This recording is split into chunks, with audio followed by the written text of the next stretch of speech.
Okay, I think we're going to go ahead and get started now. And as people come on, I'll quickly brief them on how we're doing this. This is going to be a super informal presentation. This is really all about answering your questions. So feel free to jump in at any time. There is the chat window that you can ask your questions in, and there's also a raise hand button. If you hit the raise hand button, I'll get a little notification and I can unmute your microphone so that you can actually ask your question out loud if you'd like. Feel free to pop questions into the chat box. We are going to be covering a few specific topics that tend to be the #1 puppy struggles. So we're going to be covering socialization, mouthing and teething, potty training, jumping, and then how to prevent some common behavioral problems. So I'm going to go over briefly some of the things about each subject. They're all very broad, so I could talk for probably an hour and a half on each subject if I wanted, but I'm going to just touch on a few things, and then I'm going to open it up for any of your questions on these subjects. Then at the end, we're going to have time for just open questions. So anything you want about any topic about your puppy. So we're going to go ahead and get started talking about socialization. This is a huge thing about puppy parenthood, is we are responsible for their socialization, letting them experience all the different things in the world in a way that's going to set them up to be happy and healthy and a well-balanced individual as they get older. So how we go about socialization has changed over time. There used to be this adage of introduce them to 100 dogs, 100 people, 100 places, and 100 days. And what we found is that is quite overwhelming for puppies. And so a lot of those dogs were actually becoming more stressed and more reactive. So now we really focus on having all of their interactions be positive and safe so that they're making the choice to go forward and interact and not getting forced into situations in the name of socialization. So part of socialization is exposing them to different things, people, dogs, textures, surfaces, all sorts of different things. But with exposure comes risks. So if the puppy is meeting a dog or a person, they have the risks of being scared of them or of having a negative interaction, such as a dog jumping on top of them or growling or biting them, hopefully not. So as we're exposing our puppy to new things, we want to be really selective about what they are exposed to. Because during this time, their brains are quite sticky. And what we mean by that is that when they experience something, they're going to hold on to that. If they have a positive experience with lots of different dogs during this time, then they're going to think as they get older, it's fun, it's happy, it's good to meet other dogs. But if they have negative experiences, even just one really scary experience, they can hold on to that. And as they go forward in life, think dogs are scary things. So during this time, as we expose them, we're cautious to make sure that the dogs and people they're meeting want to meet them as well and are going to behave in a really happy way towards them. And to make sure that they feel really positive and happy about these experiences, we use a scientific concept called classical conditioning, which is actually happening all the time, whether we want it to or not. Classical conditioning is pairing two stimuli together through an association. So if you've taken a basic psychology course, you might remember an experiment called Pavlov's dogs. Pavlov was a scientist who was studying associations and learning. And he did an experiment with dogs where he rang a bell and then fed them food. And what he found was over time, he would ring a bell and the dogs would start to salivate, even when food wasn't presented. Now, that occurred because the dogs had made an association between the bell and feeding time. So every time they heard the bell, they thought about food and started to salivate. This is what we're doing when we pair something the dog experiences with a treat. So as your puppy is going out into the world and experiencing things, we can pair that with something they really like in order to have them think positive thoughts about that experience.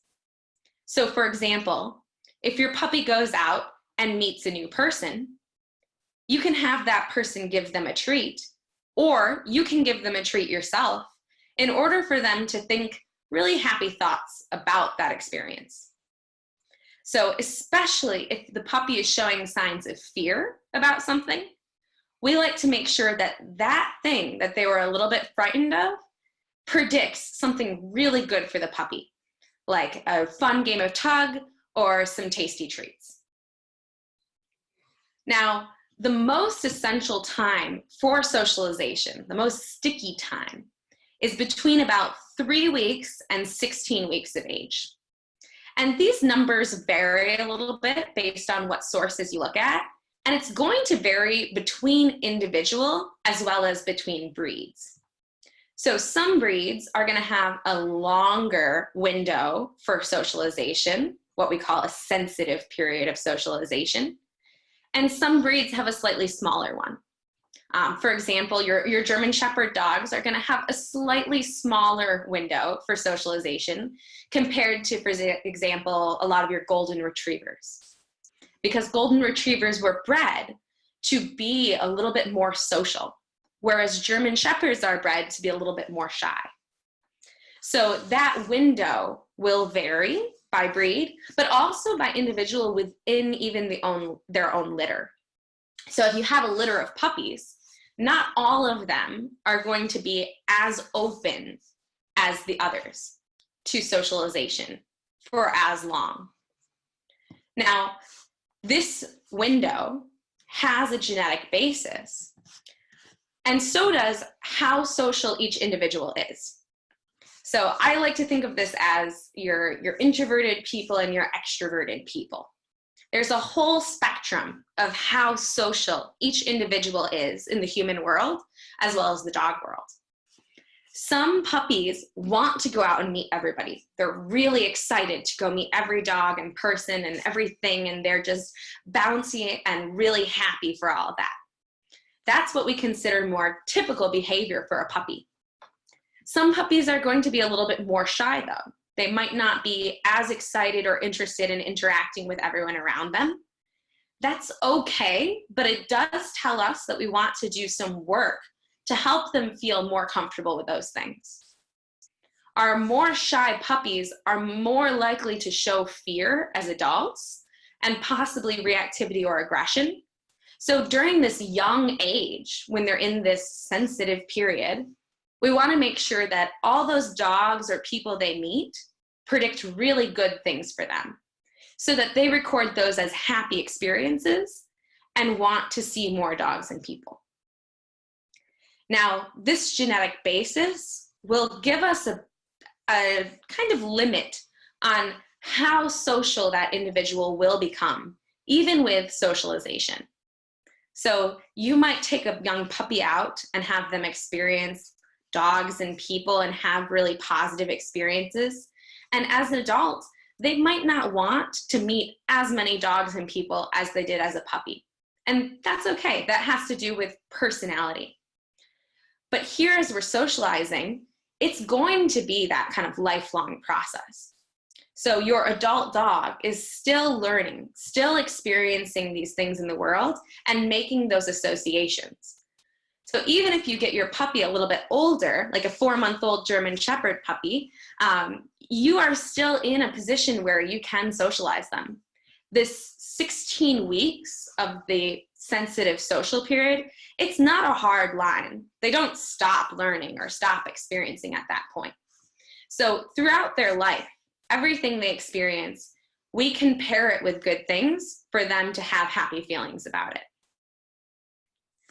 Now, on top of that little exercise of pairing that experience with a tasty treat or a very fun game, we also want to make sure our puppies are choosing to interact with these things. If you have a shy puppy and they're hanging back a little bit from interacting with a new person, we want to make sure they know you don't have to go up and interact. By forcing a dog to go up and interact with somebody, they actually learn that they aren't allowed to move away. So if they are nervous and they learn you have to go in towards something you're nervous about, it takes away the flight option later in life. So your adult dog might not know that they can actually move away if they're uncomfortable.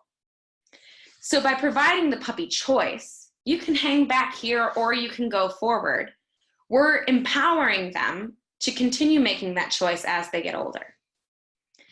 And you can teach a puppy that dogs and people are safe and happy and great to be around, even at a distance. They don't have to go all the way up every single time in order to get to know a person or dog.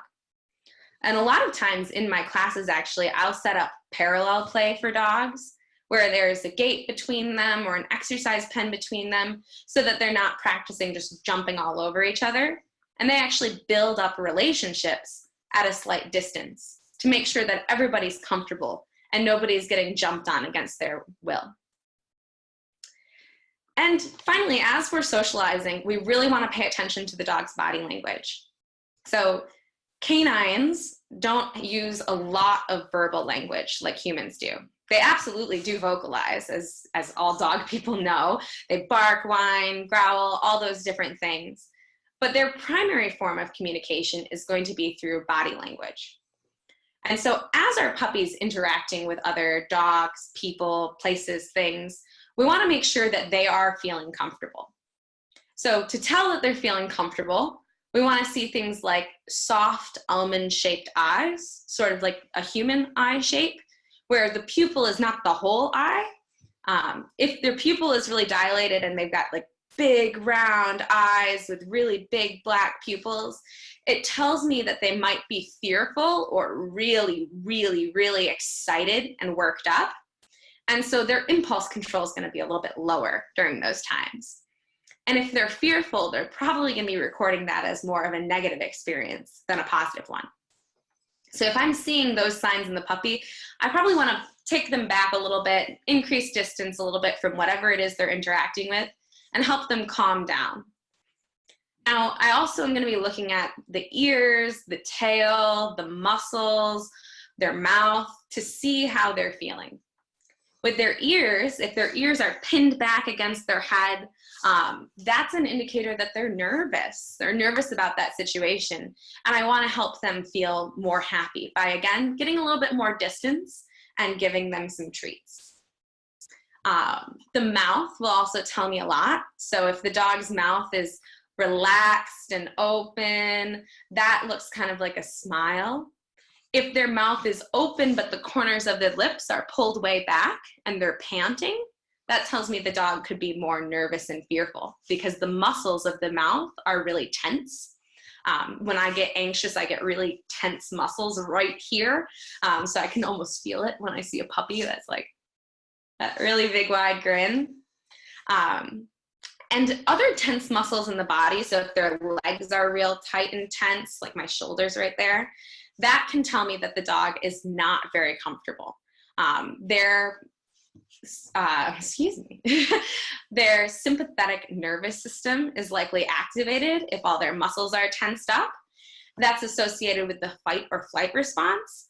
So that's telling me that that dog is experiencing something pretty scary, and I want to help them get a little bit more distance. When socializing, we want the puppies to be loose and happy and relaxed. They should be pretty floppy. So if your puppy is looking more tense, that's a good time to get them out of the situation. And as we're doing this sort of socialization and we're exposing them to new things, we want to make sure we're not just focusing on one group of things. It's not just more dogs, meet all the dogs. What we want is for them to experience a variety of people, dogs, places, and things at a pace that they're comfortable with. So I'm not aiming for 100 dogs, 100 people, 100 things in 100 places in 100 days, but I am aiming for a variety of dogs and a variety of people and places and surfaces and seeing a vacuum, seeing a broom. all at a level where the puppy is not showing fear. And as they're meeting dogs and people, they are starting to form their first relationships. So I want to make sure that as they're forming those relationships, it's happening in a way where all people and dogs involved are enjoying the process. So now I want to open it up for any questions on socialization. So you can ask questions by typing into the chat box or by pressing the raise hand button on your screen. If you raise your hand, I can turn on your mic so that you can ask your questions out loud. Or again, I can answer any questions you type into the chat bar. Okay. So we had a question here about puppy shots and socialization. So the rescue said that he's getting shots. He's starting his puppy shots and can't be around other dogs for about 6 months. Now, or 6 weeks, excuse me. How far back will that put him in socializing with other dogs? So as the dogs get their shots, they are usually getting a series of boosters. So the 6 weeks that you're looking at are probably to get all of those booster shots. What I would do is talk to the veterinarian about the restrictions for them. If the rescue has those restrictions as part of the adoption, then what I would be looking at is making sure that your puppy experiences some different people, maybe sees some videos of puppies on the TV and gets treats for seeing those. This shots, during this time, they are building up immunization, and there is this kind of balance between physical health and mental health that we're looking at. So it was more often the case maybe 10, 15 years ago that puppies would be restricted from seeing any other dogs until they are through their entire series of shots.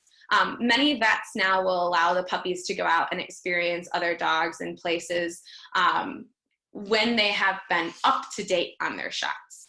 So I would make sure with the vet and the rescue that they're certain they want the puppy to remain away from other dogs until they're done with the complete series.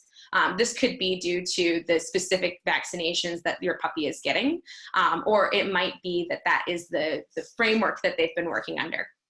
Again, if your puppy can't be around other puppies or dogs for the next 6 weeks, what I would say is we'll just start to show them lots of different people, different places.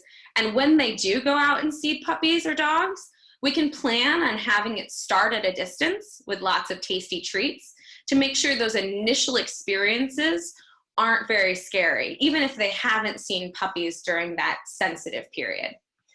The good news is socialization is lifelong. So even if they haven't met a lot of dogs during the sensitive period, you can bring them back from it. It just is kind of setting us back from the beginning. Did I answer your question? Let me know if you have any more on that subject in the chat box. So I see another question here. What is the best resolution for trying to reverse a puppy being reactive to, say, a vacuum, shovel, etc.? Okay, this is a great question. So reactivity often will occur if a dog has not seen something during their very early period of life. So this sensitive period, if they don't see a shovel or a vacuum during that time, as they get older, if they see it for the first time, their brain isn't prepared for those things to exist in the world. The older dog is less likely to be accepting of something brand new compared to something that they've seen at younger ages. So this can lead to some reactivity, which is defined as an overreaction, so barking, lunging, biting at things. With the vacuum and the shovel, we see this a lot because the vacuum and shovel does this weird thing where it connects to the human and then it moves in a weird way and it's like controlling the human, and tons of dogs and puppies are like, that's terrifying. The vacuum also makes a lot of weird noises, as does a shovel if you're really getting it into the snow and ice. So with the vacuum and the shovel, I break it down into little pieces. So it's not the full action of vacuuming with the whole sound, but I'll actually just show the puppy a vacuum at a distance and feed some treats for seeing it. And I might move it just a little bit, feed some treats for seeing it, move it a little bit more. So it's starting to make the sound of like just the roller moving, but not the actual vacuum sounds. So they start to get used to the sight of it. Separately, I like to get them used to the sounds of the vacuum. So what I'll typically do is either have somebody vacuuming in a separate room where it's far away, or I might record the sound of the vacuum and play that for the puppy at a lower volume so they start to get used to it without it being so tense that it elicits that reactivity. And you can do a similar activity with the shovel. So again, just seeing a shovel predicts something good for the puppy. That's that classical conditioning. And then start to move it as long as the puppy is not having that big reaction. Now, some puppies are super excited about it. Okay, you notice that items that you move and push yourselves will make them react in fearful and unsure. Yeah, this is conjecture, this is not science, but I really do believe it's because the puppies think that item is doing something to you. It's coming after you in some way, shape, or form. But also we have the movement. Sometimes it goes towards them, which can be very threatening, and then it moves away.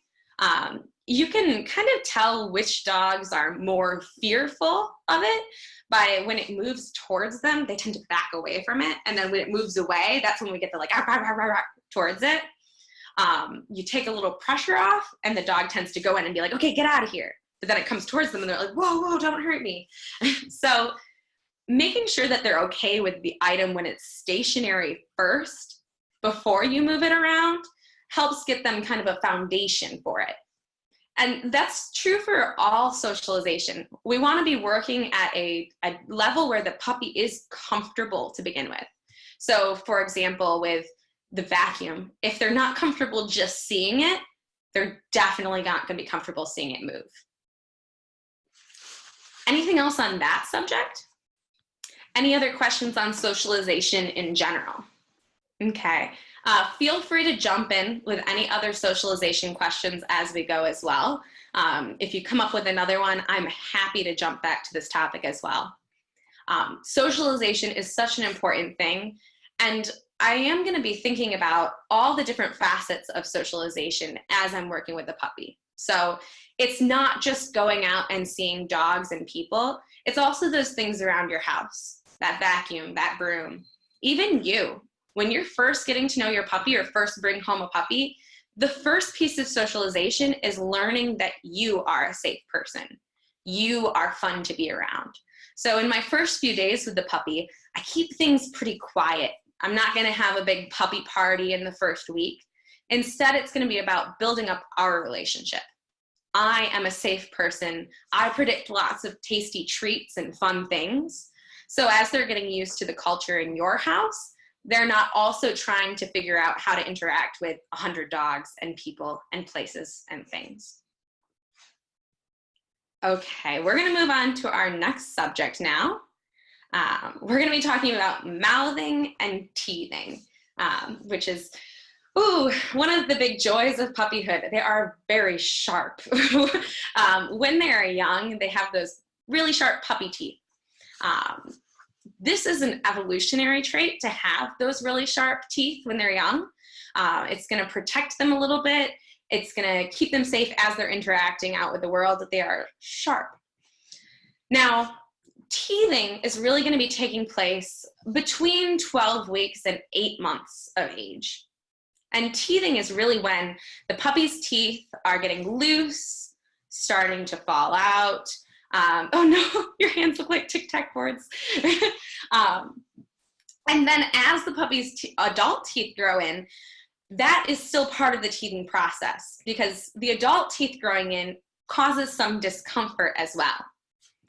Most adult teeth will be in by 6 months of age, but they aren't fully set in the gums until they're about 8 months. So they still can be a little bit loose or growing in slightly. So typically we say you're out of the teething phase around 8 months. And now during this time, their gums are sore, so it hurts. And one of the things that helps soothe that is by chewing. So this is one of the reasons why puppies are biting onto everything and gnawing on everything when they're in this age. Now, another reason puppies will be biting and mouthing things is because that is how they are interacting with the world. So they don't have hands. So if they want to reach for something, they're going to do it with their mouth. That's the natural way for them to interact with the world. So one of the first things you might experience is you reach for your puppy and they reach for you with their mouth. Now, they are not being bad in that scenario. They are just interacting with you. And so as we work with the puppy who's mouthing and teething and biting of us, we want to make sure they know that we are safe. We are not scary. So whenever a puppy bites me, I'm not going to react a lot. So it used to be recommended that you make a yelping noise and pull away really fast so the puppy knows you've hurt or they've hurt you. What I find and what we've found is that for some puppies, this works. They're like, oh my goodness, the person made a loud noise. And then they don't want to mouth you in the future. But that is a potentially scary thing for some puppies. So they might be more hesitant to interact in general from that. Now, there's another group of puppies where you yelp and pull back and they go, oh, cool, the human squeaks. And so they jump up and bite you even more. And that's where a lot of people often run into the big issue with this, is now my puppy thinks I'm a very fun squeaky toy. So when I'm dealing with a puppy who's mouthing me, I try and interact with them in ways that don't elicit this mouthing. And with those things that elicit the mouthing, I'm going to teach them an alternate behavior. So for example, this is kind of, I've jumped ahead to our training games. For the puppy, when I first bring them home, I want to teach them that my hands mean good things, but aren't chew toys. So I'll start by reaching my hand towards the puppy and then feeding them a treat with the other hand. So my reaching hand predicts a tasty treat for them and is not seen as a chew toy. And I'll do this with increasing levels of handling. So I might reach my hand just gently over their face or head and then feed them a treat. Pet down the shoulders, feed them a treat. Head to shoulders and then down the back, feed them a treat. If the puppy instinctively is turning around and trying to bite you as you run your hand down their head, then what I will do is start with a little bit less. My hand just reaches towards them, they get a treat, reach towards, give a treat, reach towards, give a treat. If I notice a place where they're particularly mouthy, for example, if I can pet their head and back, but when I reach my hand down towards their rear end, they turn around to mouth at my hand, it can indicate that they're not super comfortable with your hand being there. And then I pay some extra attention to that location. So I'll run my hand down their head and shoulders, halfway down their back, then feed a treat, run my hand a little further down their back, feed a treat, work at that same level a few times before I increase the petting. This little basic handling exercise can really help change your puppy's mind on what these hands touching them mean. And it also builds really positive associations with being pet. So not all puppies automatically and naturally love being pet. And so this will help them really feel good about that interaction. Now, with teething and mouthing comes teething and mouthing on all of your things. So we want to make sure that we're managing the environment during this time. So for example, your nice wood furniture doesn't end up turning into little pieces of wood chips. So if you have particular furniture or items that you really don't want the puppy chewing on, I will limit the puppy's access to those items. So you can set up things like baby gates in doorways so they don't have access to certain rooms. I know people who have done exercise pens around certain furniture and items until the puppy's a little bit older and not chewing on everything. We want to make sure any items that might appear like chew toys but aren't, such as shoes or items of clothing, are put away in closets or in bins that the puppy can't access, so they're not practicing chewing on those. And then we want to make sure that there are lots of different outlets for the puppy to chew. So I like to have a variety of different items that are different textures. Within reach is a wooden chew. This is a little bit large for a lot of puppies, but this is a pet stages wood chew. So if your puppy particularly likes chewing on wood and they're going after all your wooden furniture, setting up barriers so they can't access the wooden furniture and then giving them chews that are made of wood and safe for dogs helps provide them an outlet for chewing on that material without destroying your home. Now, I also really, really love to give frozen items during this time because, as we mentioned, their teeth and gums are painful. So one way that we can reduce that pain is by providing them little ice cubes or even taking cloths and getting them wet and freezing them so that they're getting to chew on something that's going to actively soothe the swelling gums. That way, it's not just something to chew, but it's going to take away some of that extra pain. Hi, Carrie. Thanks for joining us. If you have any questions, you can type them into the chat bar, or you can press raise your hand, and I'll go ahead and unmute you so you can actually talk. So another great outlet for teething puppies are games of tug. So rope toys can be really great things. If you're playing little tug games with them, it's going to help work out some of those loose teeth. So you might play a little game of tug and then find a little tooth afterwards, or the rope comes away pretty bloody because they lose their teeth, and that game helps kind of work them out. When I'm playing tug, I do so at lower arousal levels with the puppy. So if I'm playing and I'm really, really intense, if I get my face in their face and I'm growling, I can increase competition and arousal during that. But if I'm loosely holding the tug toy and playing with the puppy and letting them win frequently, they can learn that we're kind of cooperating together. If you play tug and you let go of the rope frequently, your puppy will learn to bring it back to you because it's more fun when you're tugging on it with them.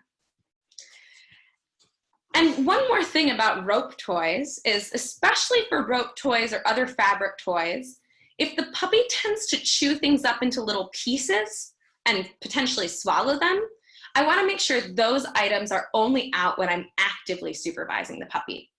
Because ropes or fabric toys that they might consume and swallow are high risks for blockages. So I'm pretty cautious to make sure that they're not eating little bits of the fabric. We only have those out while we are playing.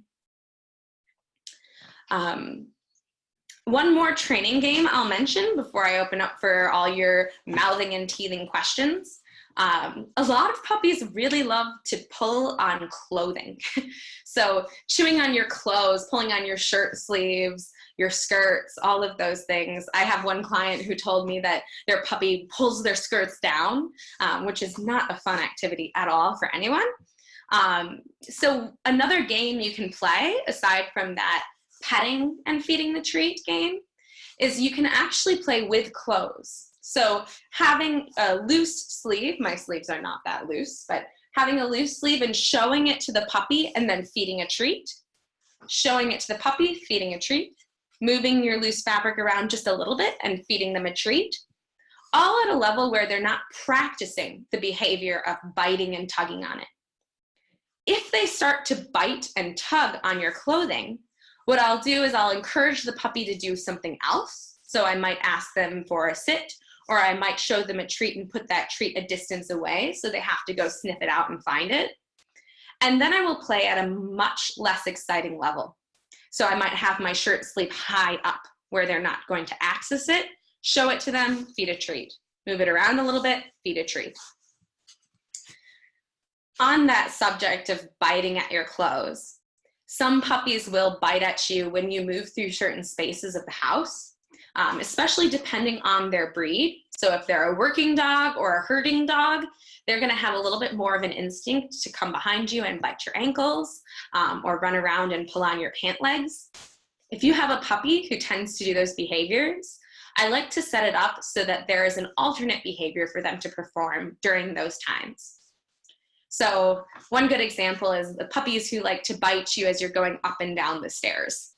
I see this a lot in your working breed dogs, where you start going up and down the stairs and they're pulling on your clothes trying to get you to stay on one floor or stay on one step.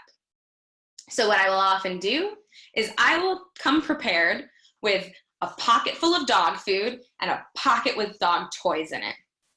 When we go up and down the stairs, I might start by presenting a couple of little pieces of kibble on the floor, their dog food, just going up the stairs, so that they learn to stay next to me going up the stairs without biting at my clothes or biting at my feet. The other option is teaching them to carry a toy up and down the stairs. So I take that toy out of my pocket. As we start to go up the stairs, I offer that toy to them right away, and I encourage them to chew on the toy as we go up and down. I'm giving that dog an alternate behavior to perform so they aren't left wondering what they should do.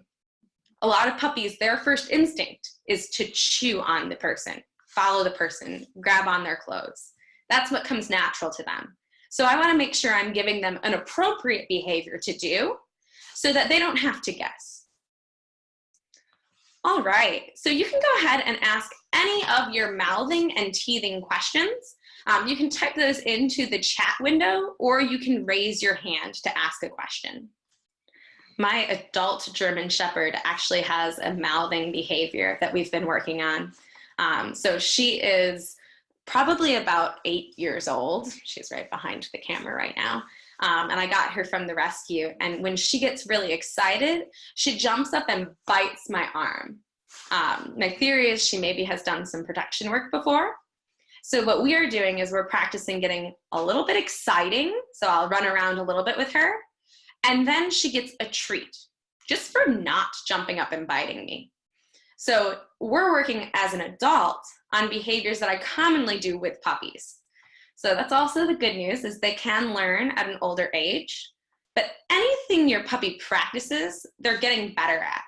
So I want them right now at this young age to be practicing chewing on puppy-safe materials. Okay, so we have a question. When they're being mouthy with other dogs, is there any other reaction other than a tell-off correction that we should be looking for? Oh, this is a great question. So some people will tell you to let the dogs work things out for themselves. So mouthing and chewing on other puppies is a natural part of play. Puppies, especially in play, will chew on each other, they'll be biting at each other, they might pull on each other's cheek or neck skin. It's a very common puppy behavior with other puppies. But allowing them to kind of do that until they are corrected by the other dog can teach them that you have to wait until correction until you stop. So they'll learn that you should mouth and chew until that other dog is annoyed enough to use a correction that's going to get you to stop. So what we recommend doing in these scenarios, if you're seeing a lot of mouthing between dogs during play, is teaching them a positive interrupter. So a noise that means turn around to come to me and something really good will happen. So if I see one puppy starting to mouth on the other, I'll use this interrupter. They turn around and come to me. I'll say, oh, good job. And they get a little treat for doing it. And then I'll send them back to play. This way they start to learn that if you get into that mood where you're going to start biting on the other puppy, the best thing you can do is actually turn around and run to me. Now, especially if I'm seeing the other puppy or dog getting annoyed by this behavior. So during that play, I'm going to be looking for cutoff signals by the other puppies. So if one puppy is coming up and trying to chew on the other dog's face, for example, we'll often see that dog turn away or try and move away from the puppy or lay down to tell that puppy, no, thank you, that kind of hurts, or you're doing a lot of that, I'd like you to stop. the moment I see those, I'm going to use this interrupter to get the puppy to come out of play. So they start to learn to read those signals. I wrote an article on this a few months ago, maybe like 6 months ago at this point, called Teaching Your Puppy to Read Cutoff Signals in Play. You can find that in our blog, which is on the free resources section of our page, canineturbotraining.com. That goes through the steps of teaching them this recall noise and how to proof it so that you can build it up so that they can actually do this in play. It does take practice before they're able to turn away from chewing on another puppy to come running to you. So I start kind of in a quiet space, teaching them to react to that noise by pairing it with something tasty. So I will often use a kissy noise. I can't do so right now because my dog is asleep. And if I make that noise, her job is supposed to come over to me. And I don't want her to be interrupted from her sleep right now. But what you can do is teach a noise that means you get food, and then start to increase your distance. Make that noise. When the puppy turns and looks at you, you can say, yes, and offer the food. They come over to get the treat. And repeat this until your puppy is coming from a really far ways away. And then you can start practicing around distractions from closer distances. So when they have a toy around, or if you're out at a park at a distance from other dogs. In the daycare environment, what I do is I pair the noise and then follow up really quickly with a treat during calm times first, and then I'll practice it during more exciting times. But that way, the puppies aren't just going to be chewing and chewing and chewing on another dog until corrected, but they're going to learn in advance before that correction happens. Corrections from other dogs can be a little bit dangerous during this time because the puppy can learn that's the appropriate way to interact with a growl or a snap, as opposed to using some more lower level communication.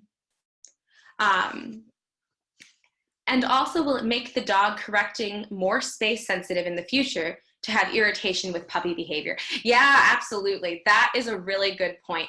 So for the dog who is making the correction, if a puppy is chewing on them repeatedly and they get to a point where they have to correct that puppy with, say, a growl or a snap or pinning the puppy down, absolutely, they can become more space sensitive in the future. That dog is learning that the puppy is not going to leave them alone until they resort to this slightly more aggressive behavior.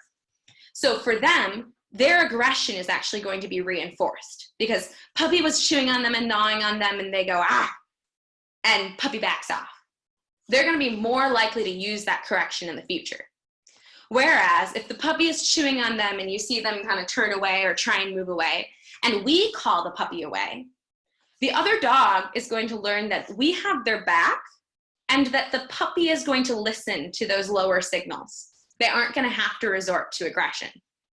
Now, the puppy themselves will also be learning that when that adult dog turns away, the best thing they can do is run out to us instead.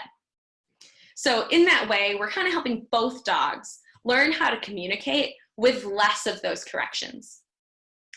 Correction's not inherently bad, and if I see a dog do a correction, I will usually call out the other dog and tell that dog, hey, it's okay, you're fine, I got you. I'll get this puppy out of here. So it's not bad for a dog to correct, but it is telling me that they have gotten to a point where they're pretty frustrated or pretty annoyed with the situation, and I want to make sure that they're not having to resort to that. That's a really, really great question. Any other questions on mouthing or teething? Okay, we're gonna move on to our next section, but of course, feel free to ask any mouthing or teething questions you come up with. Potty training. So potty training is one of the first hurdles of puppy parenthood, making sure they know where the bathroom is. Puppies do not necessarily inherently know where the bathroom is. Some of them will come to us with more concrete potty training already occurring. Some of them pick it up while they're still at the breeders or at the rescue. But some of them come to our house and they do not know what the best place to go to the bathroom is. So there are a few things we want to do to set them up for success. Now, the first one is making sure we're following a schedule and routine with our puppy. So feeding them around the same time each day will make their bathroom experiences more regular. Your puppy will likely have to go to the bathroom within 10 to 15 minutes of eating and drinking. They also will need to go to the bathroom at least once per hour for each month they've been alive. So for example, our 4-month-old puppy can only hold their bladder for about 4 hours. Anything longer than that is a little bit outside of their biological limits, typically. Now that said, an active puppy might need to go to the bathroom as frequently as every 30 minutes. So if you're playing with your puppy or training your puppy, or you've been romping around, they're going to need to go to the bathroom much more frequently than every 4 hours. So if they've been eating, playing, or if they've been napping, I want to make sure I take them out potty right after those things. And I take them out consistently to a location where I want them to go to the bathroom. And then when they do go to the bathroom there, I'm going to feed them a treat right then and there as they finish up going potty, so that they know that behavior is what I like to see. Now, I want to make sure they're associating with going potty, and I want to make sure it's worth it for them to keep doing that behavior. So I make this a really high value treat, something they don't otherwise get. So here I might use boiled chicken or dried liver treats, something really, really tasty for the puppy. So it's actually worth it for them to store up some urine or store up some feces so that they have something that they can give me outside for a treat. It's a very weird way of phrasing it. Now, with potty training, your puppy might have a few accidents. You know, it occasionally happens. And when I see that, I like to make a note of when it occurred, because oftentimes that means I made a mistake in my timing. So maybe we played for an hour together and I didn't take them out for a 30-minute potty break every 30 minutes, taking them out if they're active, and they had an accident at 45 minutes. That tells me I definitely need to take my puppy out at least every 40 minutes when they're active. So keeping a journal of when your puppy has accidents can really help you kind of track how long they as an individual can hold it and make sure we're getting out in time. Now, when they're out and about in the house, we want to make sure we are supervising so that if your puppy is out and they're playing on the carpet, we can see if they're showing signs of having to go. For example, if you're playing with your puppy and then they just sort of wander away from play suddenly, that's a good indication that they might be looking for a potty spot. Sniffing around the edges of the room or into the corners is a pretty good signal that they might need to go out. And some puppies will circle around a little bit as they're sniffing for a spot to go. So if I see any of those behaviors from the puppy, I want to take them out right away to make sure that when they do go potty, it's where I want them to go. Now, to make sure that you don't have to supervise them 24 hours a day, you can utilize some of the management techniques, such as crating them. So having your puppy in a crate that is large enough for them to stand up, sit down, turn around, and lay down, but not so large that they can pick a corner to go to the bathroom in. So puppies are actually very clean animals. It doesn't always feel that way, but they are not likely to go to the bathroom where they are laying. If they don't have a place to move out of that space, they are not likely to go there. So the crate can help set them up for success. What we want to make sure, though, is that they're not in the crate longer than they might need to go to the bathroom, because then they could have an accident and they won't be able to move out of it. So I'd never want the puppy to be in the crate for more than 4 hours at a time. Definitely not. And if the puppy is younger, we wouldn't want them in there for more than 1 hour per month of life. So another option is having the puppy on leash with you when you're out and about, so they aren't going to be wandering off to go find a spot. We still want to pay attention to the puppy for sure when they're with us on leash, but this will give you a little bit more supervision. They're not going to be going around a corner where you can't see them. Now, exercise pens and gates are another great option if your puppy tends to have accidents on certain surfaces, such as on carpet. You can keep them in places such as a tiled kitchen where they are not as likely to have those accidents while they're going through potty training. That said, as you start opening up the places that are carpeted, we'll want to follow our same schedule so that they aren't practicing having accidents in there. Some puppies come to us with substrate preferences. A substrate preference means that they have a particular substrate or material that they associate with going to the bathroom on. So for example, some puppies who are whelped on blankets will have practice going to the bathroom on blankets for the first few weeks of their life. And so when they come across a blanket, they feel that material and they go, oh, cool, I found a bathroom. And they naturally will go to the bathroom on that blanket. I get a lot of people who tell me their puppies are peeing out of spite on their bed, jump up onto the bed and just go to the bathroom right there. Oftentimes what we're actually looking at is a substrate preference, where they have peed before on soft, cushy surfaces with blankets down on it. That's where they peed when they were younger, so they think they've come across the bathroom. In that case, we want to change the meaning of those places for them. So we can take them out to the bathroom and make sure they're empty before they have any interaction with things like blankets or beds. And then when they're with blankets and beds, we can teach them that this is actually a place to practice training or eat food. Eating is a behavior that is incompatible with going to the bathroom. So most animals won't pee or poop where they eat. Not all animals. I do know one dog who peed in their water bowl, but it is way less frequent for them to go to the bathroom where they eat. Whereas some puppies and dogs will mark the places that they sleep. So it is not a completely incompatible behavior to have that blanket be a sleep spot. So as our puppy is growing and being potty trained, they will occasionally have accidents. And when they do have accidents, the most important thing we can do is clean it up with an enzymatic cleaner that's going to break down the bacteria, which produces an ammonia smell that the puppies can smell even when we can't. So if you're using just a regular like Clorox spray or Lysol spray on it, you might be sanitizing the area, but there is some bacteria in there that is producing a smell that your puppy can actually still smell. So when they come across that spot, essentially what they have there is a sign that reads bathroom.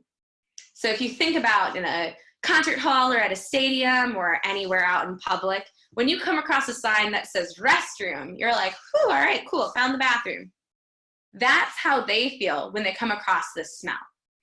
So the enzymatic cleaners can really get that smell out so the puppy is not noticing those signs. So especially if the puppy is going back to the same spots to go to the bathroom, make sure you're using an enzymatic cleaner and make sure you're following the directions on the bottle, because most of them will have to soak for about 15 minutes. Some of them you keep down the whole time, you don't blot it up at all, to make sure that it's actively working on breaking down that bacteria. So those steps, managing it so your puppy isn't practicing having an accident, taking them out really frequently and on a regular schedule so that they are practicing going potty in the location you want them to go, giving them a treat when they go outside, and cleaning up any accidents. Those are some of the important steps in potty training. Now, once our puppy has learned where to go to the bathroom, you can actually teach them how to signal you. Until they know where the bathroom is, most puppies will not give a signal because there's no reason for them to tell you they need to go to the bathroom, because anywhere is the bathroom. So once your puppy wants to go outside to go to the bathroom to get their tasty treat, then we can start to teach them a consistent behavior to perform that means you will let them out. Some examples are ringing a bell. So you can hang little jingle bells from your door or set a service bell down on the ground. Teach your puppy to move that bell by nudging it with their nose or touching it with a paw, and immediately open up the door and bring them outside. so that that bell predicts going outside. Some puppies will learn if you ring the bell and then take them out, but most will need to learn the action of actually ringing the bell themselves. So teaching them that if they touch that bell, they get a treat, and then pairing that bell with getting to go outside is one way you can teach that. I will often actually just teach the puppy to sit by the door to go outside. So anytime before we go outside, I ask the puppy to sit, then I take them outdoors. If sitting at the door predicts going out, puppies will start to sit at the door to ask to go out. So you can teach them any different behavior that you want to indicate that they need to go. As long as you're consistent with having them practice that behavior before going out, they can pair it with going outside. Okay, so we're going to open it up for any of your potty training questions now.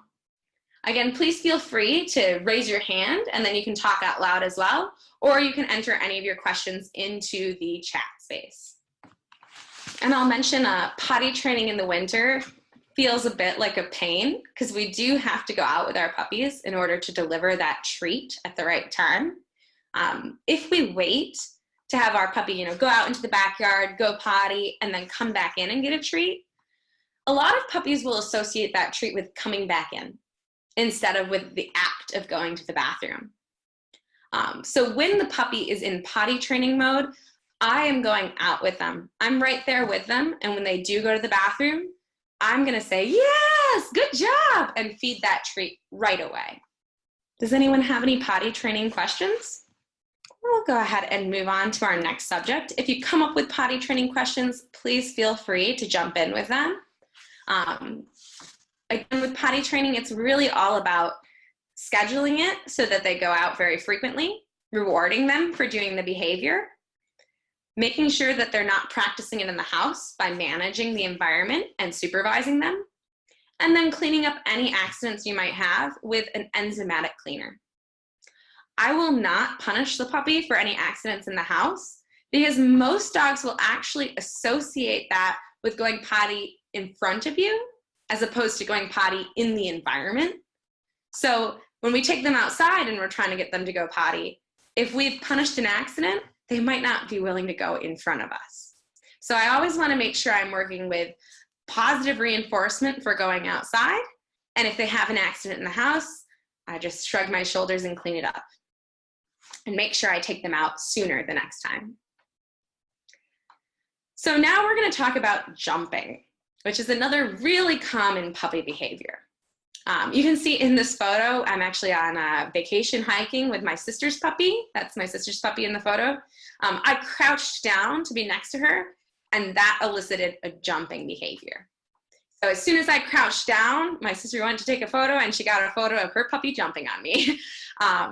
Jumping will happen for a lot of different reasons. So puppies will jump up in greeting because they'd like to greet you at your face, and your face is high up. Puppies will jump because they are really excited and over-aroused. When they're really worked up, jumping will help get a little bit of that energy out, so it feels really good for them to do. And some puppies will actually jump because of anxiety. So if your puppy is nervous, you might see repetitive jumping behaviors. So when they meet a new person, they might jump and jump and jump and jump and jump for 5 or even 10 minutes.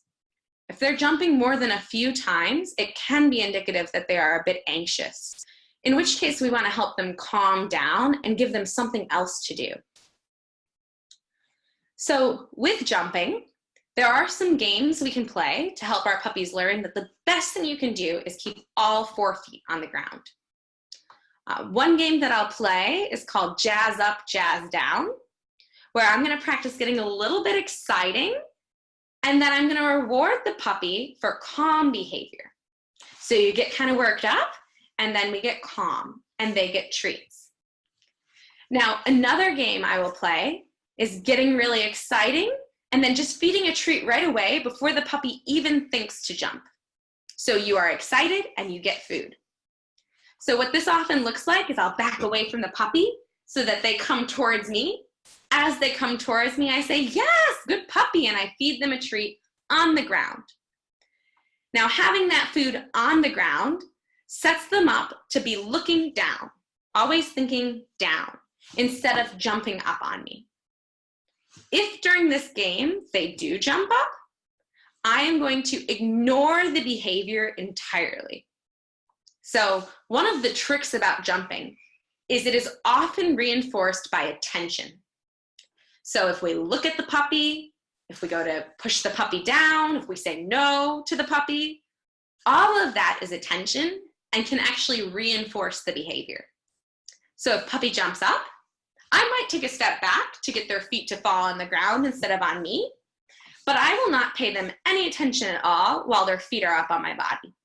Instead, I wait for the puppy to get all 4 feet on the ground again, and then I'm going to practice my game at a much lower excitement level. So I might move away, but just slowly, calmly, and as they approach me, I'll say, yes, good puppy, and I'll put a treat on the ground for them. Now, my higher level of this game, once the puppy is really good at not jumping when they're a little excited, is I will practice being a little exciting and then ask them to sit. So again, this goes hand in hand with jazz up, jazz down. They get a little bit excited, and then they practice a calm behavior. So first, we need to teach the puppy how to sit. Then we'll practice being a little bit exciting and ask for that sit, so that they learn to modulate their own arousal. I'm excited, but I can be calm. That's what these games are all about. Teaching the puppy the behaviors we like to see when they're excited, and also teaching them how to calm down when they're excited. Now, on top of these games, it's really important to reinforce your puppy's good choices. So if your puppy goes up to greet a person and they do happen to keep their feet on the ground, I'm going to be feeding treats. What a good puppy. Food is happening on the ground for not jumping. Now, it's also really important to manage it so that your puppy isn't practicing the behavior. As I mentioned before, any behavior they practice, your puppy is going to get better at. So if your puppy is consistently going up and greeting somebody and jumping all over them, and then everybody ignores them, and then the puppy puts their feet on the ground, and then we pay attention to them, they are still jumping. They are still practicing it. So it's likely that they're going to keep doing that behavior. To get around this, I will use leashes or baby gates, or even crating the puppy when somebody first comes to visit, so that they are not actively practicing jumping all over them and greeting. Now, if you have your puppy behind a gate or on a leash or in a crate, when a visitor comes in, I want to make sure the puppy isn't getting frustrated. So I will either feed them treats for seeing the person come in while they're behind a gate or on leash, or I might give them an interactive toy to work on. So for example, if the puppy is crated when a visitor comes in, I'll usually give them a Kong with some sort of spreadable treat in there that they can lick out. So again, they have something to do during this time, and they don't just feel frustrated that they can't access the visitor. So in this way, we can help our puppies not practice that jumping upon initial greeting. We can wait until they're calm before we have them go greet the person. So from behind a gate, I'll feed some treats on the ground. Once the puppy is calm, I will say, okay, go say hi. And I can remove the gate, or if they're on leash, I can say, okay, go say hi, and approach the person with the puppy. I'm then going to feed treats on the ground right away before the puppy even thinks to jump. So if you think about our 4 on the floor game where I move backwards away really excitingly and then feed on the ground as they approach before they jump, that's this game in action. So the puppy goes to greet the person, I put treats on the ground right away, the puppy's brain is going to go, oh, floor, look at the floor, keep your feet on the ground. Now, if they jump, I will instruct the person not to interact with them for jumping so that they are not getting external reinforcement for the behavior. But I want to make sure I'm also teaching the puppy the behavior I like, keeping all your feet on the ground. Now, a lot of people will like to teach their puppy to sit instead of jump when they're greeting somebody. But sitting when you're excited is a slightly higher level. So as I talked about, with the 4 on the floor, I first teach the dog, keep all 4 feet on the ground. Then I will teach the dog, you can sit while you're excited. So I first want the puppy to learn as you approach, just keep your feet on the ground. Then as they become really good at that, I might start asking for a sit when they're greeting. But that will come along a little down the line. Once puppy already knows, okay, as I approach, just keep my feet on the ground, something good will come to me. All right, we're gonna open it up now for your questions on jumping. I do see we have a new attendee. Hi, buddy. If you have questions for me, you can type them into the chat box, or you can raise your hand. So there's a little raise your hand button, and I'll unmute you so you can ask your questions out loud.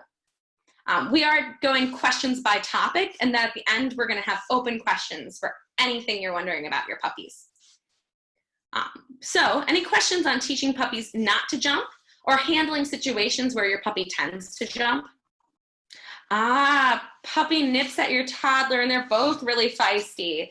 Yeah, so I'm gonna go back a slide so you can see mouthing and teething. Nipping is a very common behavior, especially when really excited. So with the puppy nipping at the toddler, one of the things I'll do is I'll use a lot of management in these situations. So puppies tend to nip the toddlers when the toddlers run around or get really exciting. If that's the case, then I will actually keep the puppy either behind a gate or an exercise pen or on leash around the toddler when they're in excitable moods. And again, I want to feed treats so the puppy's not frustrated not being able to access the toddler. But I don't want them together loose when they're both feisty, because you know exactly how that's going to end. Toddler runs around, puppy runs up and bites at them. Nobody has fun. So instead, what I want to do is have the toddler and the puppy out together when both are calm. So perhaps it's nap time for the toddler, or it's round nap time for the puppy. Those are good times for them to be together. Anytime your toddler and puppy are together, I want them to have something that they're doing. So the puppy is maybe working on a bone, chewing on some sort of toy, and the toddler is working on some sort of toy that they play with. So they could be coloring or some activity for them to do. If the toddler is interacting with the puppy hands-on, I want there to be toys present for the puppy to chew on, and I want them to be interacting in a calm manner. There is a little handout on how kids should and should not interact with dogs. I can't remember exactly who wrote or drew that, but I will get a copy of that for you. So I will make sure I can send you that little thing, puppies and kids. And we also have a seminar on interacting between puppies and children. So welcoming home a new baby, I believe, is the specific title, but it will talk about toddlers and kids interacting as well. Again, my favorite are toddlers and kids, toddlers and puppies. The best thing we can do, though, is make sure we're managing it so that they're not practicing the nipping. And then set them up so that they're together during calm times and that they both have something to do at the time. Please let me know if you have any more questions on that nipping. So back to jumping. Is turning your back or side when they're jumping the best way to ignore the jump in that instance? Really good question. So turning your back or your side can work for a lot of puppies. Some puppies, though, because we are moving, we are giving some attention. So that behavior can actually be reinforced by the fact that you are now turning or moving your body. So some of them don't get the memo that that's meant to be removing attention. What I do is I pay attention to, does the behavior increase or decrease? If you turn your back or side when the puppy jumps on you and they jump less, then the puppy is learning that if they jump, your attention is removed. That's no fun. So they shouldn't jump. Now, I typically will just completely ignore the behavior. Puppy jumps up, I do nothing. I don't engage with it. I don't say hello. I don't look at them. I don't move. Some puppies then decide to chew on you. So if that's the case, I might take just a step back so puppy's feet fall on the ground. My best option is if I see the puppy starting to jump, take a step back before their feet land on me. so they don't actually make contact or land on my body at all.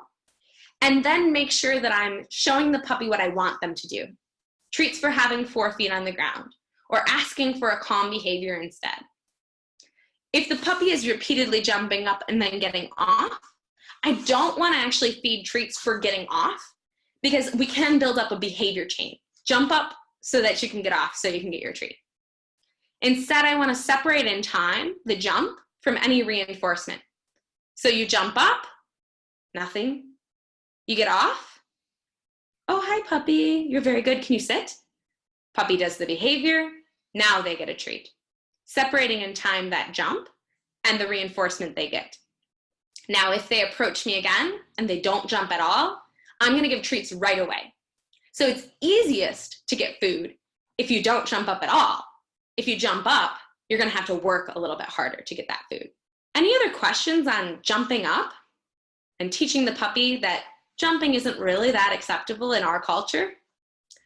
I want to mention that some people do enjoy having their dog jump up on them, and it is not inherently bad. Your dog jumping on you is just another way for them to interact with you. So if you like having cuddle time with your dog, you can teach them to do that behavior on cue. So I will teach the dog cuddle time and then invite them to jump up.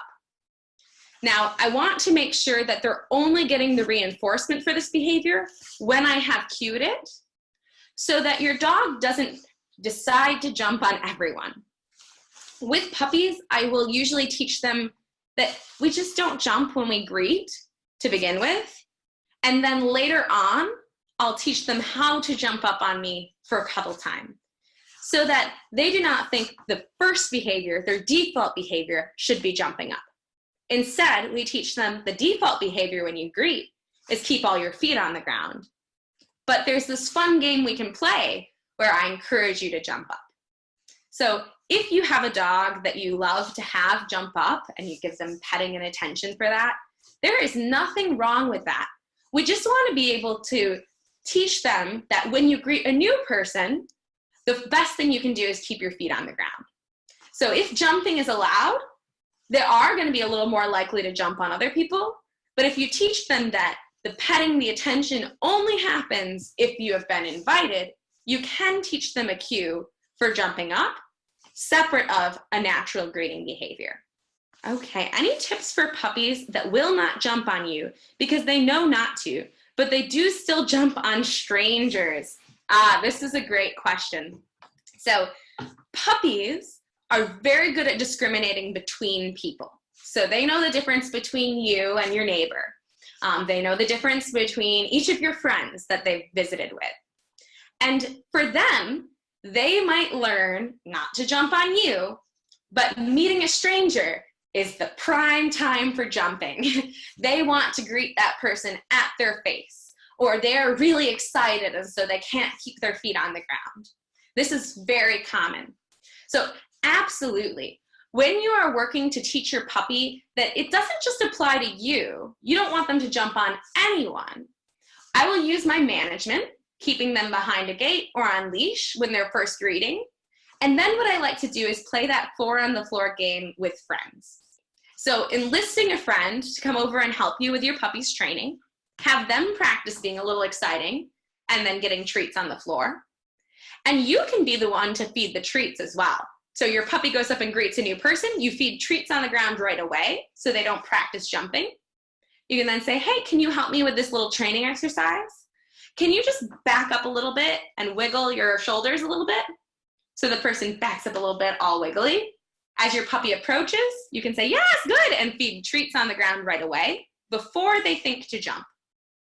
Now, some strangers are so exciting that your puppy wants to jump on them even if they're not doing something exciting or physical or using a high-pitched voice like we all tend to do with puppies, in which case, I'll feed the puppy on the ground right away just for seeing that person.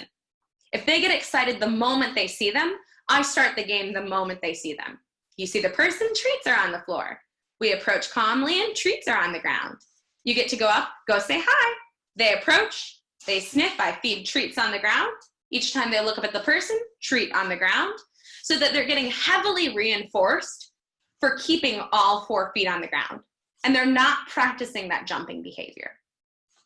This is a really great question because it is so common that the puppy no longer jumps on you when you come through the door, but your visitor comes through the door and they're, on 2 legs, walking around with their front paws up in the air. This does happen a lot. So having a friend come over and practice with your puppy while lots of treats appear on the ground can help set them up to start to generalize this behavior.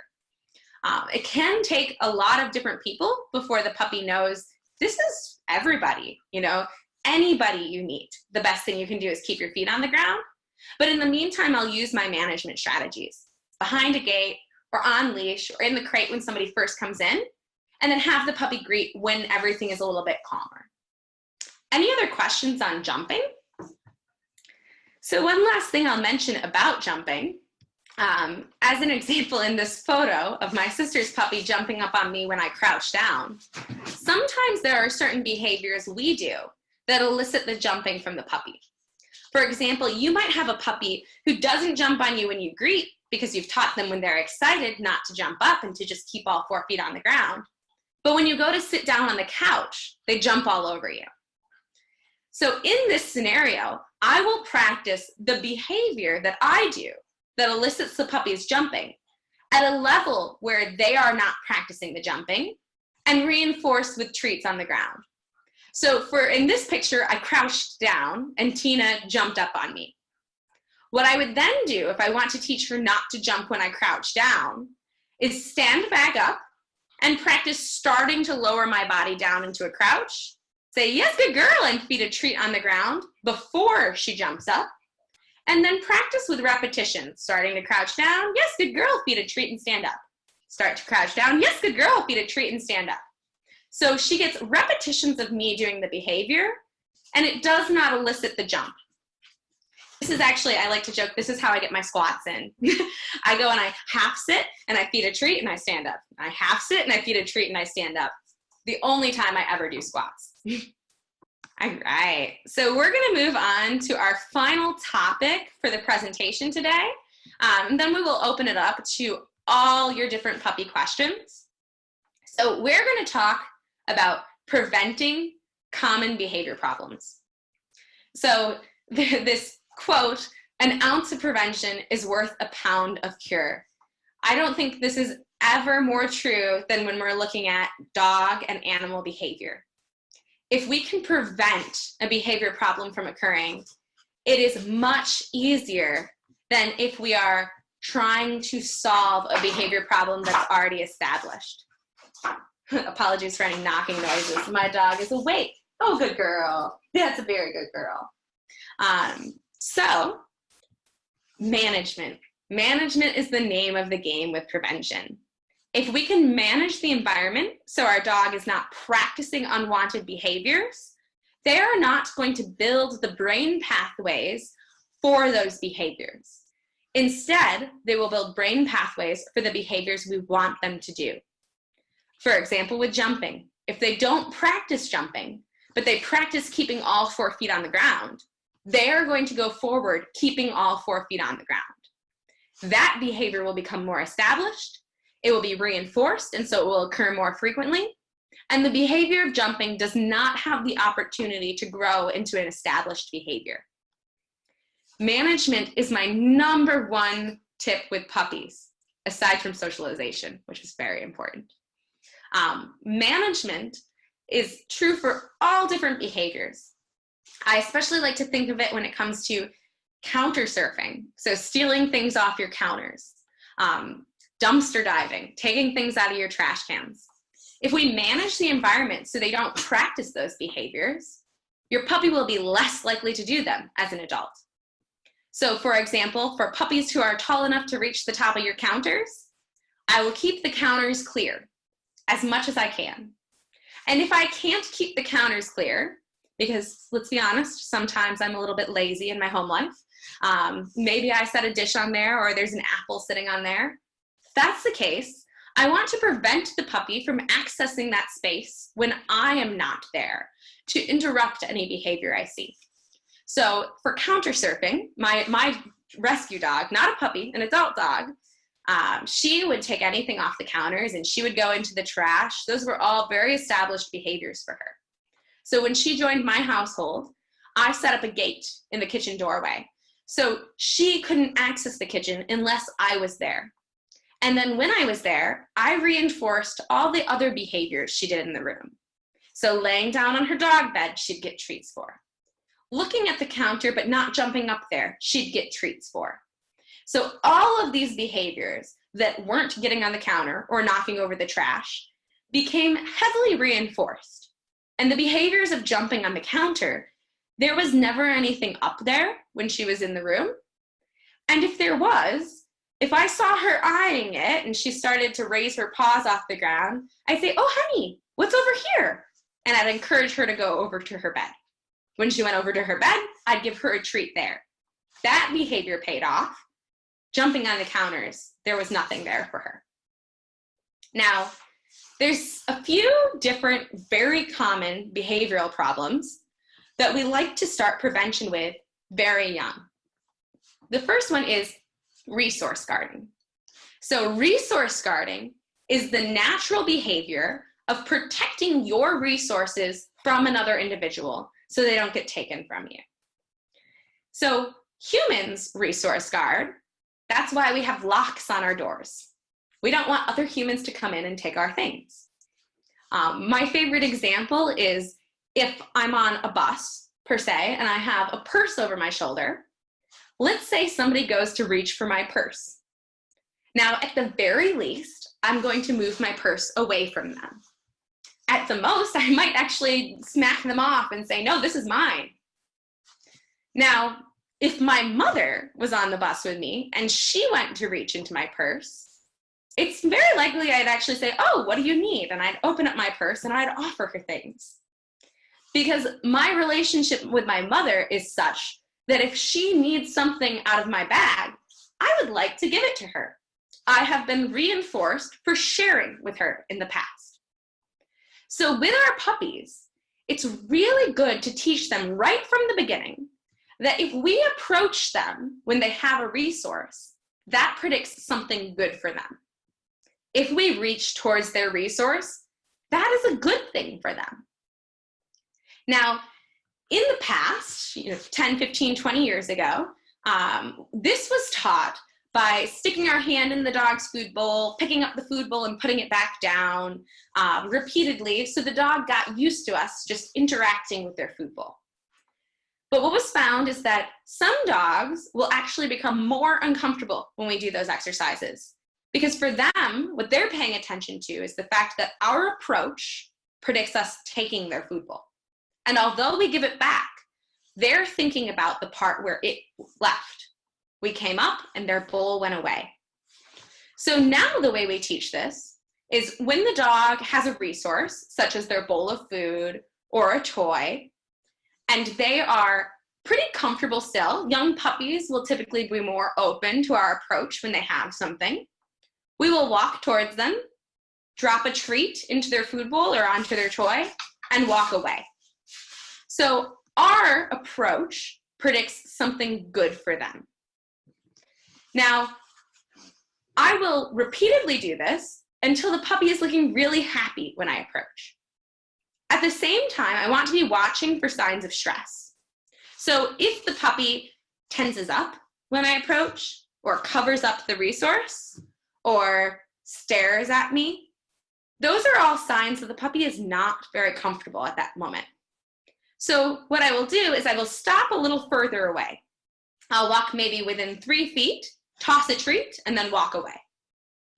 If the puppy is already showing signs of tension or stress when I'm 3 feet away, maybe they were eating and they've stopped eating, or they were eating and they started eating a lot faster, or they grab their toy and they move away from me. If I see any of those signs, I will stop even further back. If they do that at 3 feet, I'm only going to approach to 4 feet away, toss a treat, and then walk away. So that my approach is not causing stress, but is predicting something good for them. Once they like my approach, I will actually move in and start reaching towards the item. If I reach towards their toy and they grab the toy away, I will reach from further away. I'll stop 2 feet away and I'll extend my hand, toss a treat, and move away. So all of my interactions are not eliciting stress signals or any of the body language we discussed that's associated with fear or discomfort.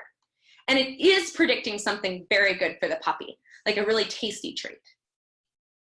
Now, I had a question, does this also fall into not giving them an option to choose? Good question. So with puppies, one of the things we can do to prevent resource guarding is actually give them choices.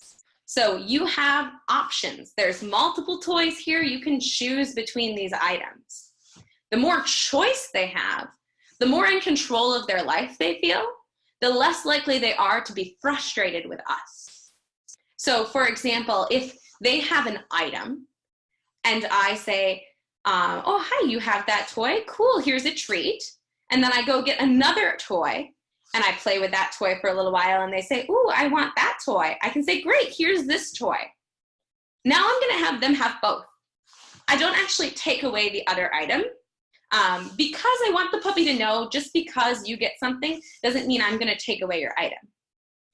Instead, if I need to take something away, I want to show the puppy that most of the time, my approach, my handling their item does not predict it disappearing. So commonly I'll have people talk about their puppy grabbing dangerous things. So for example, the puppy gets a hold of a sock and they tend to eat socks. And eating fabric, like we discussed, can be dangerous. So if the puppy has a sock and I see them running around with a sock, the first thing I'm gonna do is try and reduce the value of that item. So most people will be like, oh, a sock, and we start chasing after the puppy, trying to get the sock away. Trying to get the sock can actually raise the value of the sock. So now they desperately want to keep the sock because, wow, I didn't know socks were so valuable, but the human really wants this. So instead, I will get myself super interested in something else while keeping an eye on the puppy. So you've got a sock, so I'm gonna keep an eye on you because I don't want you chewing it up and eating it. But I'm gonna get so interested in a dog toy. Maybe one that's been away for a little while. And as the puppy starts to see, ooh, this is the best toy, this is so fun, I love this rope, this is so cool, they will likely become interested in what you have. When they come over to play with what you have, I start playing with them. Oh, hey, it's super fun, isn't it? Very cool. I'm increasing the value of that item. I'll wait to go pick up that sock until the puppy is actively doing something way different. Maybe we play with that tug toy for a little while and then I say, oh, okay, let's go into your crate and you can get a Kong in there. And they go hang out in their crate. I will go pick up that sock at a later time. So the puppy doesn't see me prescribing more value to that item. So in this way, providing choice between 2 items can actually reduce the likelihood that they will guard the item in the future. Kira, did that cover your question? Let me know. Now, another piece of preventing resource guarding is teaching your puppy that when you take something, it predicts good things for them. So I discussed reaching towards the item at a distance where they are comfortable and then feeding them a treat. Once your puppy is comfortable with you reaching and touching the item, you can start to reach and take the item, feed a treat, and give it back. But this is likely going to be a week down the line after I've been practicing. And I only play this game if the puppy is really comfortable. So if I see signs of stress as I'm reaching towards the item, or they go to grab it, I'm not going to take that item away.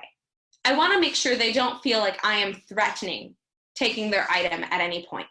I want them to know all of my reaching, all of my approaching predicts good things for them. So as an adult, when I come over and need to take an item from them, they're going to be super happy about it because it's always meant good things for them. Any questions on preventing resource guarding in puppies? Okay, so we're going to talk now a little bit about preventing reactivity and aggression. So this is going to come back to our socialization that we discussed. Oh, Kira says, I usually provide trade, but I love the idea of ignoring them so it doesn't have as much value. Awesome. Yeah, I really like to reduce the value of that item. It's very, very rare that I will go towards the item the puppy has. outside of my resource guarding prevention where I approach toss a treat and leave, I'll sometimes play that with found objects. So Toph, the puppy from the very first slides, she found a beer can and she grabbed the beer can and she was super happy about her beer can. So I approached her and I tossed a treat for her a few times, and then I gave her a whole bunch of treats on the ground so that she could eat all those treats. And while she was eating all those treats, I actually slipped the beer can into the trash because that beer can on the ground is dangerous. Her little puppy teeth were puncturing the metal. And so that could be quite dangerous. And there was a little alcohol left in it. So when she had that dangerous item, I didn't immediately take it because it didn't pose an immediate threat when she was holding it in her mouth. But when she did drop it, I then gave her tons of treats and took that item away so that she didn't have the opportunity to go back towards that. But right afterwards, we went and we did something really fun. I was like, okay, let's run. Let's go play with another toy, so that she kind of forgot about that item.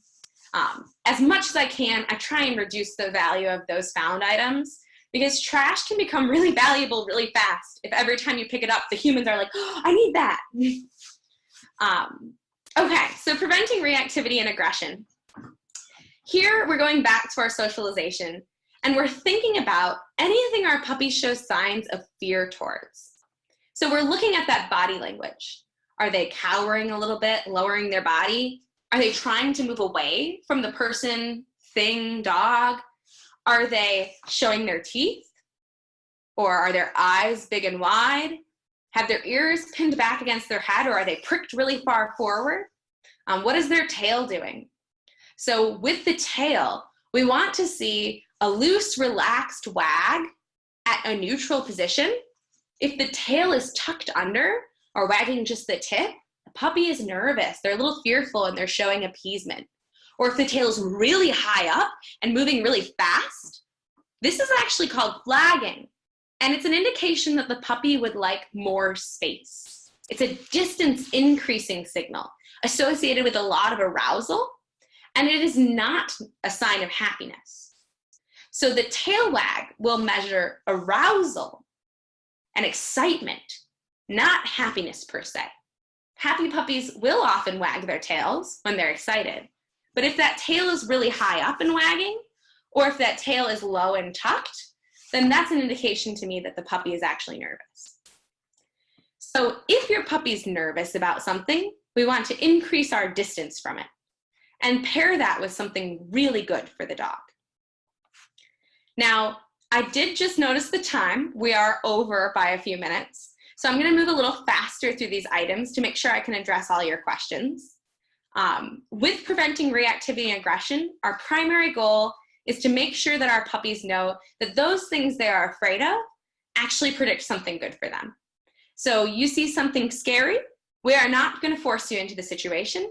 We give that puppy enough distance that they are comfortable, and we make sure that that predicts something really, really good for them. It's better for our puppies to learn that humans and dogs are safe at a distance than being forced up to them when they're afraid. That way, as an adult, they're going to be more likely to increase distance if they're afraid, as opposed to move in, which can result in aggression or fighting. Now, the last subject I wanted to mention was preventing separation anxiety. So separation anxiety can occur if a puppy never experiences being alone.